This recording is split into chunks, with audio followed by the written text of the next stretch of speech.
কবি শামসুর রহমান তো বলে গেছেন, নীলিমার দিকে তাকালে নীল আকাশ দেখতে পাবে, কিন্তু আকাশ কোনো উত্তর দিবে না।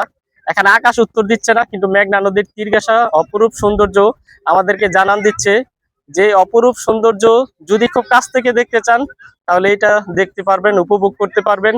নদীর পাশের মোহনায় চর বেশি উঠেছে এবং সেই চরেই কিন্তু ফুটবল খেলা হচ্ছে।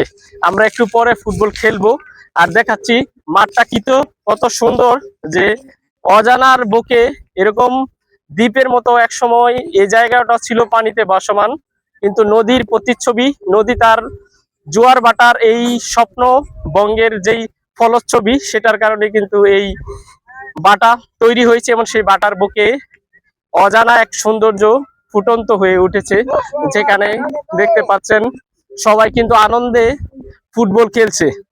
এই জায়গা কিন্তু নির্দিষ্ট কোনো ব্যক্তির নয়, এটা হচ্ছে আল্লাহর দেয়া অফুরন্ত নিয়ামত।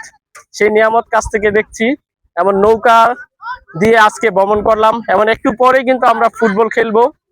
প্রকৃতির অপরূপ সৌন্দর্য, নদীর সাথে মানুষের যে আত্মার সম্পর্ক এবং নদী পাড়ের মানুষের যে প্রতিচ্ছবি, সেটাই কিন্তু দেখছি। এমন আনন্দময় এই সময়টাকে অর্থবহ করে তোলার জন্য ফুটবল খেলার যে সৌন্দর্য, সেটাও কিন্তু আমরা মেতে উঠবো। পাশাপাশি আমাদের পিছনে খাবারের আয়োজন চলতেছে, সেই খাবারে অংশগ্রহণ করব।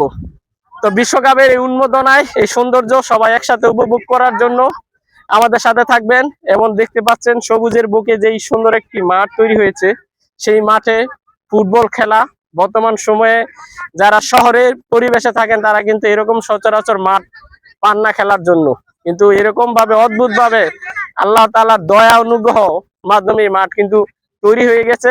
এখানে কোনো নিয়ম বাধা নেই, মানুষের শোরগোল নেই, একা নির্ভীতি সুন্দর একটি পরিবেশ। এই পরিবেশে খেলছি, খেলায় অংশগ্রহণ করছি। যারা আমাদেরকে দেখতেছেন তারা অবশ্যই এই অনুভূতিটা ফিল করবেন মন থেকে। এবং আজকে যে পরিবেশটা অনেক সৌন্দর্যপূর্ণ, বাদভাঙ্গা জোয়ার, তো এই পরিবেশে হারাচ্ছি। আমাদের সাথে যারা থাকবেন শেষ পর্যন্ত দেখার জন্য অনুরোধ রইল। ধন্যবাদ সবাইকে।